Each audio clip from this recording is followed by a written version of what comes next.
Jai Hind students, this is Manoj Sharma. Once again, welcome to my channel Mathematical Garden. This is sixth part of chapter 1 of physics. आज हमें क्या पढ़ना है? Electric field at any equatorial point an equatorial point of a dipole. So last time हमने पढ़ रखा था axial position पर और इस बार हम देख रहे हैं इक्वेटोरियल पोजीशन पर. क्या किया हमने? कंसीडर किया कुछ चीज़ें और उसके बाद इस सेटअप को क्रिएट किया. Like consider an electric dipole consisting of charges -q and +q separated by distance 2a. तो यहाँ पर हमने एक चार्जेस ले लिए +q एंड -q और उनको सेपरेट कर लिया 2a डिस्टेंस से. तो सेंटर से a डिस्टेंस यहाँ, सेंटर से a डिस्टेंस यहाँ, ठीक है. And place it in vacuum में रखा हुआ है. Let p be a point on the equatorial line. What is equatorial line? The perpendicular line of perpendicular line जो हमारी होगी इस दोनों लाइन चार्जेस को ज्वाइन करने वाली जो परपेंडिकुलर लाइन है ना, ये हमारे दो चार्जेस हैं, इनको ज्वाइन करती हुई लाइन जो है उसके परपेंडिकुलर जो लाइन होगा वो इक्वेटोरियल पोजीशन होगा, ठीक है. सो उस पर हमने एक पॉइंट P लिया जो कि r डिस्टेंस पर है. Now we have to find electric field at that point P due to both the charges -q and +q. So electric field at point P due to positive charge is E plus q. यहाँ symbolize किया हमने +q इसलिए क्योंकि positive के through है. 1/4πε0 q by what r square plus a square. r square plus a square क्यों होता है? r का डिस्टेंस का square. So distance between this a point and p point is √r square plus a square. अगर यहाँ पर हम देखें ये r डिस्टेंस है और यहाँ पर a डिस्टेंस है. सो यहाँ पर अगर हम पाइथागोरस थ्योरम से फाइंड आउट करेंगे तो ये आएगा √r square plus a square और उसका स्क्वायर यहाँ पर अगर हम करेंगे तो सिंपली यही मिलने वाला है. And directed along BP. आप BP देख रहे होंगे पॉजिटिव, ठीक है. सो पॉजिटिव डायरेक्शन यानी कि हम इसको लेके चल रहे थे +q, तो +q के लिए ये BP और ये BP यानी B से P की तरफ डायरेक्टेड है, यानी कि जो इलेक्ट्रिक फील्ड है वो इधर की तरफ है ना. Next, the electric field at any point due to negative charge is this much E -q 1/4πε0 q by r square plus r square. यानी मैग्नीट्यूड में सेम है, मैग्नीट्यूड इक्वल है दोनों का, डायरेक्शन अलग है. So the direction is PA from P to A. So इधर यहाँ पे आप देख रहे हैं E + q इधर है और E - q इधर है. ये कुछ एंगल पर है, वो एंगल क्या है? यहाँ पर देखिए एंगल है थीटा, यहाँ पर भी एंगल थीटा है. और अगर हम देखें ये पैरेलल लाइन लें इसके, सो ये करस्पॉन्डिंग एंगल इक्वल और ये अल्टरनेट इंटीरियर एंगल्स है ना, सो ये भी equal. So theta theta total angle between E + q and E - q is 2 theta. Clear? So यहाँ पर एंगल हमारे पास 2 थीटा है और हम जानते हैं कि जब भी कोई दो वेक्टर किसी एंगल पर होते हैं तो हम वहाँ पर कुछ रूल लगाते हैं उनके एडिशन के लिए. सो अगर मैग्नीट्यूड की बात करें तो मैग्नीट्यूड दोनों का इक्वल है, करेक्ट, और वो किसी एंगल पर हैं तो हम उनको पैरेललोग्राम लॉ के थ्रू सॉल्व करेंगे. So parallelogram law of vector addition के अकॉर्डिंग जो हमारा रिलेशन आएगा वो होगा total electric field is equal to E + q square plus E - q square plus 2 times E + q E - q 2 cos 2 theta. वैसे तो होता cos थीटा पर यहाँ पर हमारा एंगल टोटल 2 थीटा है, ठीक है. सो उसको सॉल्व करेंगे, मैग्नीट्यूड सेम है, सो हम इसको 2 टाइम्स EQ स्क्वायर कर लेते हैं plus 2 time EQ square cos 2 theta यहाँ भी हो जाएगा. 2 एंड EQ स्क्वायर कॉमन निकालते हैं तो 1 + cos 2 थीटा. नाउ इसका फॉर्मूला यूज़ करते हैं. सो इसका फॉर्मूला क्या है cos में? 2 cos square theta. 1 + cos 2 theta is equal to 2 cos square theta. आगे आते हैं तो 4 EQ square cos square theta under root के अंदर. सो सब कुछ स्क्वायर में है, सो इस अंडर रूट कैंसिल हो जाएगा.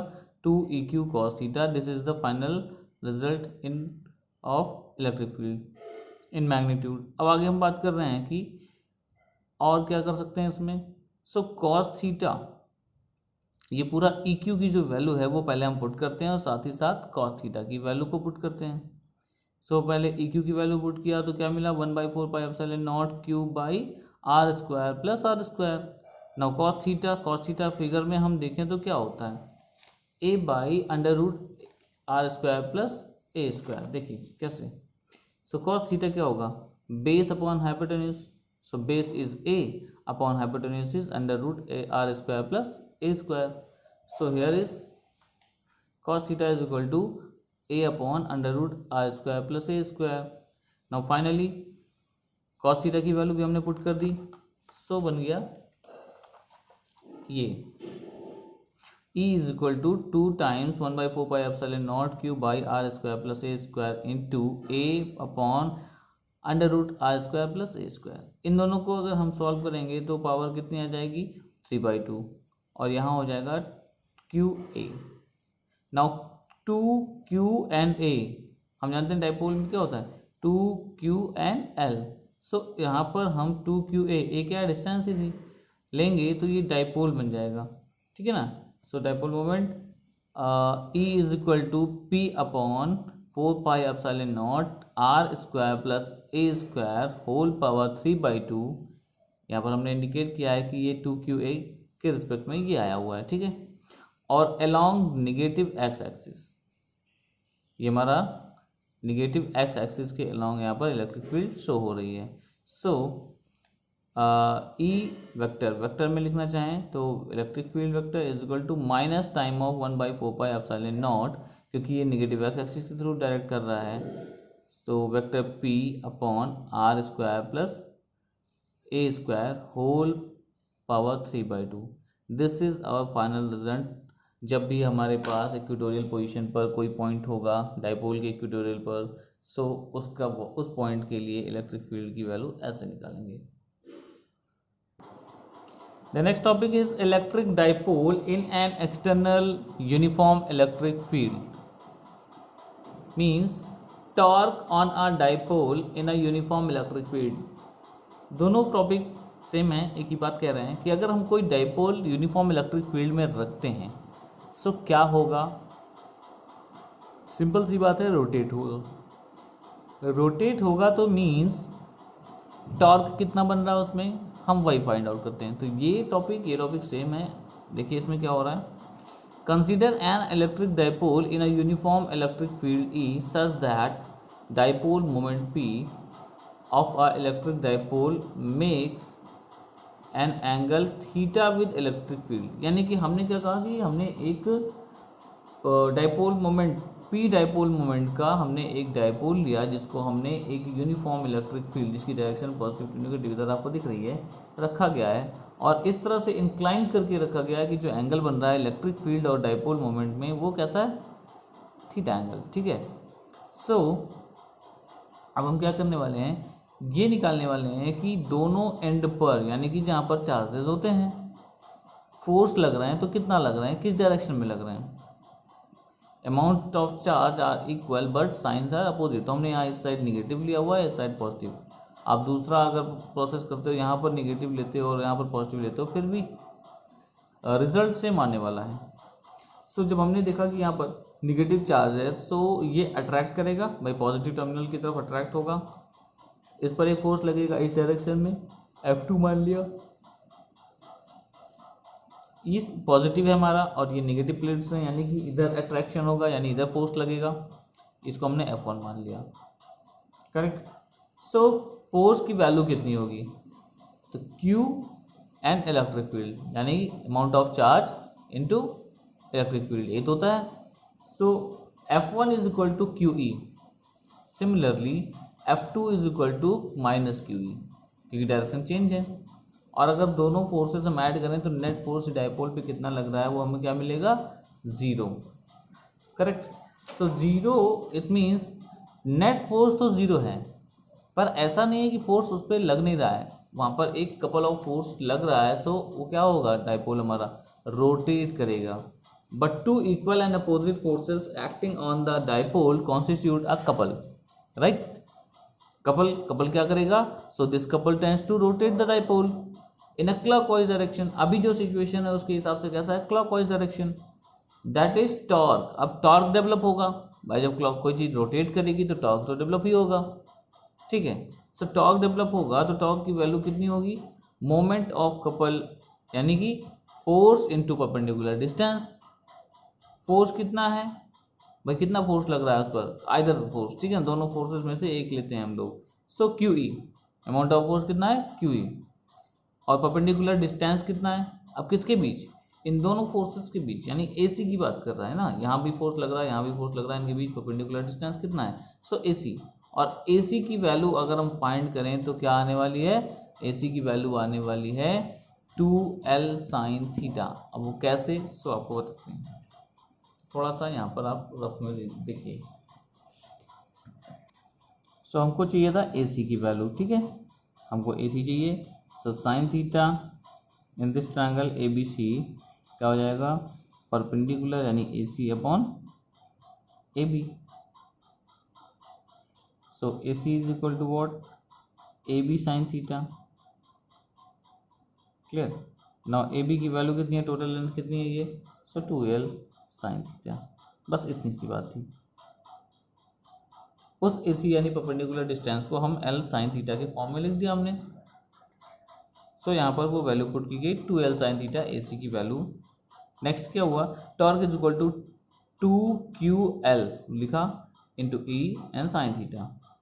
2QL आपको पता है क्या होता है, dipole moment P। So torque is equal to P E sine theta. अब कोई भी दो quantities with sine theta multiple में है तो हम उसको लिख सकते हैं ना in vector form, vector torque is equal to dipole moment vector plus into electric field. So ये हमारा टॉर्क की वैल्यू रिप्रेजेंट करेंगे मैग्नीट्यूड विद डायरेक्शन, ठीक है। ये हो गया यूनिफॉर्म इलेक्ट्रिक फील्ड में अगर डाइपोल रखा जाता है तो क्या होता है, वो रोटेट करेगा और उस पर क्या होगा, एक टॉर्क बनेगा। तो टॉर्क की वैल्यू यहाँ से फाइंड आउट करेंगे। अच्छा, स्पेशल कंडीशंस क्या हैं कि मैक्सिमम टॉर्क कब लगेगा और मिनिमम। सो आप इस वैल्यू से ही यहाँ पर चेक करिए, T is equal to P E sine theta, okay. अब डाइपोल मोमेंट उसकी अपनी पर्टिकुलर वैल्यू है, इलेक्ट्रिक फील्ड अपनी पर्टिकुलर वैल्यू है। सो मैक्सिमम वैल्यू कब मिलती है, डायरेक्टली प्रोपोर्शनल किस पर है, इस साइन थीटा पर। तो साइन थीटा की मैक्सिमम वैल्यू 1 कब होता है, 90 डिग्री पर, ठीक है।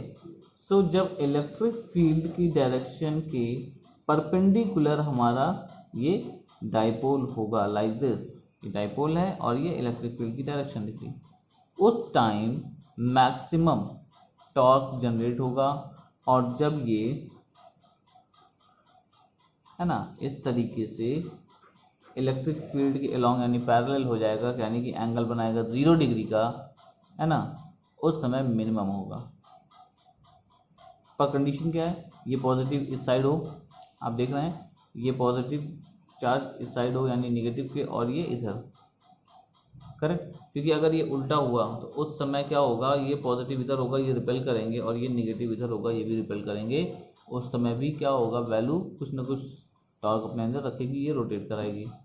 सो मैक्सिमम की कंडीशन होती है 90 डिग्री पर और मिनिमम की कंडीशन होती है 0 डिग्री पर, जिसको हम कहते हैं स्टेबल इक्विलिब्रियम, और अनस्टेबल जब अपोजिट हो जाए, यानी कि निगेटिव प्लेट्स की तरफ अगर यहाँ पॉजिटिव है, यहाँ निगेटिव, पॉजिटिव प्लेट्स की तरफ निगेटिव है, तब तो स्टेबल है, ठीक है। और अगर कल को ऐसा हो गया कि इलेक्ट्रिक फील्ड डायरेक्शन ऐसी, यानी पॉजिटिव इधर और नेगेटिव इधर, पर जो मेरा जो डाइपोल है उसमें पॉजिटिव इधर और नेगेटिव इधर करके हमने 0 डिग्री बना के छोड़ दिया, सो यहाँ पर टॉर्क लगेगा, वो क्या करेगा, इसको रोटेट कर देगा। सो मिनिमम की यहाँ पर ये हो जाएगा अनस्टेबल इक्विलिब्रियम, ठीक है। सो यहाँ पर स्टेबल, यहाँ पर अनस्टेबल, और यहाँ मैक्सिमम टॉर्क यानी मिनिमम टॉर्क, ये बातें आप ध्यान रखिएगा। Now next topic is electric flux. Electric flux क्या है, सो जनरल मीनिंग से चलते हैं। In common language flux refers to the flow of or stream of anything. पानी बह रहा है, फ्लो, फ्लक्स यहाँ पर क्या है, अब फ्लक्स बोल रहे हैं, यानी कि सपोज करिए हमने एक सर्कल लिया हुआ है, एक लूप लिया हुआ है, और उसके अंदर हमने क्या किया हुआ, स्टिक्स रखे हुए हैं, ठीक है, लाइक दिस, ऐसा ये हमारे पास है। अब इसमें ढेर सारे रखे हैं, तो जितनी लाइंस आपको दिख रही हैं वो क्या हो रहा है, ये स्टिक सपोज करिए एरोज हैं और इसमें से पार होंगे, ठीक है। तो ये क्या है, ये फ्लक्स हैं, जो ये हमारी स्टिक्स दिख रही हैं ये फ्लक्स हैं, स्ट्रीम है ना, ये फ्लक्स हैं। ये टोटल यहाँ पर कितने लाइंस बन रही हैं मेरे हाथ में, देखिए इधर टोटल कितनी लाइंस बन रही हैं, बहुत सारी हैं। और इस एरिया में ये टोटल क्या है, स्ट्रीम है, लाइन है, तो ये टोटल फ्लक्सेस हुए, है ना। अभी कुछ कम कर देंगे तो फ्लक्स कम हो जाएगा, नंबर ऑफ स्ट्रीम्स यानी कम हो जाएंगी, ठीक है। इस तरह से हम बात करते हैं फ्लक्स क्या चीज़ है। So in common language flux refers to the flow और stream of anything from one point to another point. In similar way electric flux is the total number of line of force passing through the surface। हम बात कर रहे हैं electric field, electric forces की। सो यहाँ पर जो हमारा स्ट्रीम होगा वो लाइंस ऑफ फोर्सेस होंगे, फील्ड्स होंगी, है ना, इलेक्ट्रिक फील्ड्स होंगी। ये तो फिजिकल जनरल मीनिंग है। Now what is physical meaning of this flux, it is the total number of lines of force passing through the unit area of a surface held perpendicularly। यानी कि हम यहाँ पर इस तरह से एक सरफेस रखते हैं, सपोज करिए यही ले लेते हैं हम पेपर, एक यहाँ पर सरफेस, ये हमारा सरफेस हो गया, और इस सरफेस से कितने लाइंस ऑफ फोर्सेस, है ना, कितनी लाइंस ऑफ फोर्सेस परपेंडिकुलरली है, कितनी लाइंस ऑफ फोर्सेस इसमें से पास हो रही हैं, एक दो, तो वो हमारा यहाँ पर फ्लक्स हुआ, ठीक है। सो मैथमेटिकल मीनिंग क्या हुई अब यहाँ पर, the dot product of electric field intensity and the vector area, area vector या वेक्टर एरिया, ठीक है। So vector area is called electric flux. What is vector area, अगर हम बात करते हैं इस सरफेस का, तो इस सरफेस का जो एरिया वेक्टर होगा वो अपवर्ड निकला हुआ इस तरह से, यानी कि अगर मैं बात करूं कुछ ऐसा,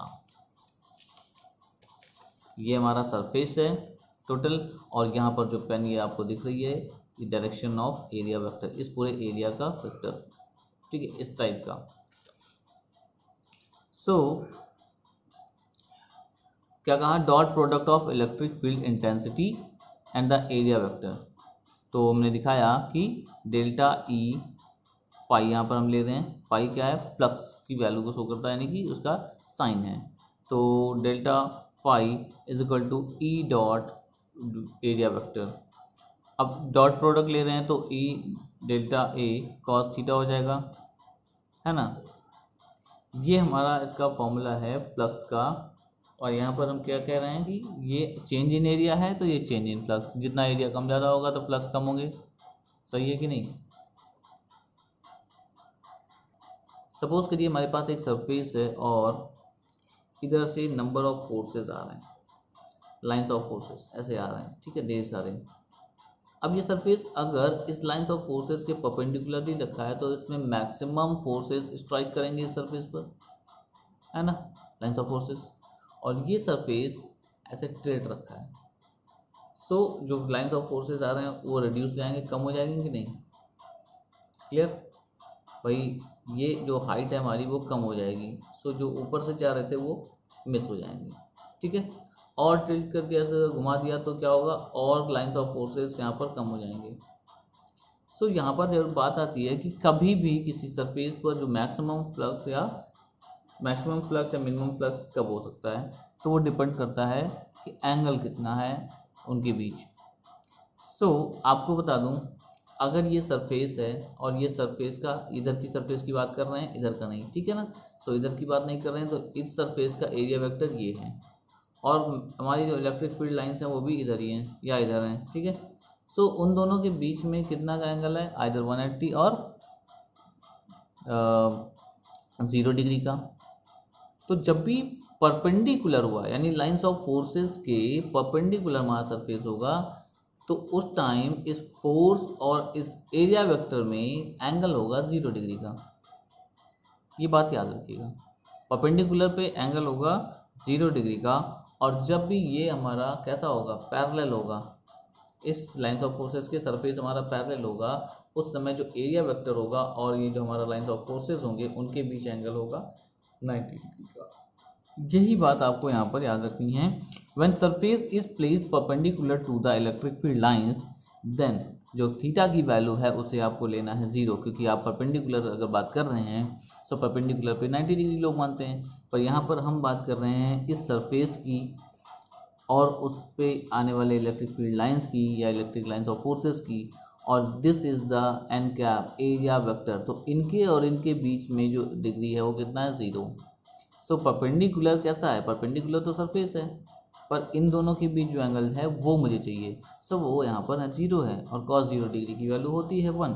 सो मैक्सिमम फ्लक्स कितना हो सकता है, ई delta A, correct. Next, now condition of 0 flux, जैसा हमने अभी बताया था कि सरफेस फ्लैट हो और क्या हो, फ्लक्स के अलाउंग हो, यानी कि अब यहाँ पर इस सरफेस पे देखें तो कोई भी यहाँ पर लगेगा, ठीक है, इस सरफेस पे लग रहा है, बगल बैंड पे है ना, यहाँ पर लग रहा है, पर इस सरफेस पर कोई भी फ्लक्सेस नहीं आ रहे हैं, सब ऊपर से या नीचे से निकल जा रहे हैं, इस सरफेस पे नहीं टच कर रहा है। सो ऐसी कंडीशन में इलेक्ट्रिक फील्ड तो इस डायरेक्शन में है, सरफेस इस तरह से फ्लैट रखा हुआ है और इसका एरिया वेक्टर ऊपर की तरफ है। सो यहाँ पर एंगल कितना है, 90 डिग्री। अब 90 डिग्री कंडीशन किस पर है वो देखिए, if the surface placed parallel to the electric field, then no field lines of force will pass through the surface। हमें तो चाहिए कि उस सरफेस से पास हो फील्ड लाइंस, तब तो हम कहेंगे वो फ्लक्स है। सो यहाँ पर जो एंगल आएगा वो 90 डिग्री आएगा, cos 90 डिग्री की वैल्यू होती है 0 और टोटल हो गया 0। सो ये 0 फ्लक्स है, मिनिमम फ्लक्स की बात करते हैं। आगे नेक्स्ट बता दूं आपको कि electric flux is a scalar quantity, वो स्केलर क्वांटिटी है क्योंकि अब फ्लक्स की अपनी कोई डायरेक्शन नहीं है, इलेक्ट्रिक फील्ड की है, इलेक्ट्रिक लाइंस ऑफ फोर्सेस की हैं, एरिया वेक्टर की हैं, फिर फ्लक्स का ये हमारा एक डॉट प्रोडक्ट दिया जाता है, तो फ्लक्स कैसा आएगा आप समझ ही सकते हैं कि वो स्केलर क्वांटिटी होगा।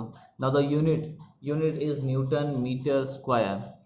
न्यूटन मीटर स्क्वायर क्यों, अगर आप इसकी बात करें इलेक्ट्रिक फील्ड की, तो इलेक्ट्रिक फील्ड की केस में हमारे पास क्या होगा, ई डेल्टा ए, ठीक। नाउ एफ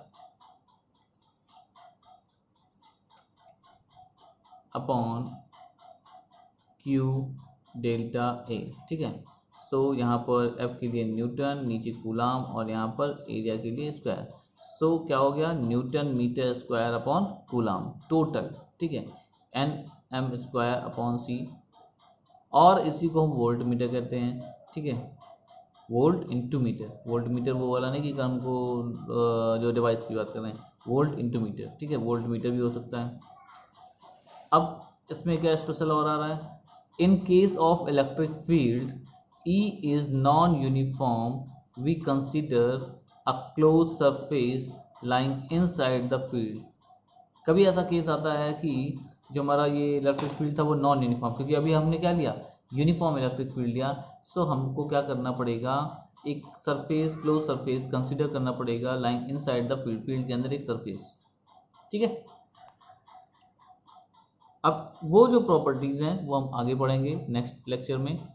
टिल दैट आप रिवाइज करिए चीज़ों को और अपने बुक से पढ़िए। Thank you for watching. जय हिंद।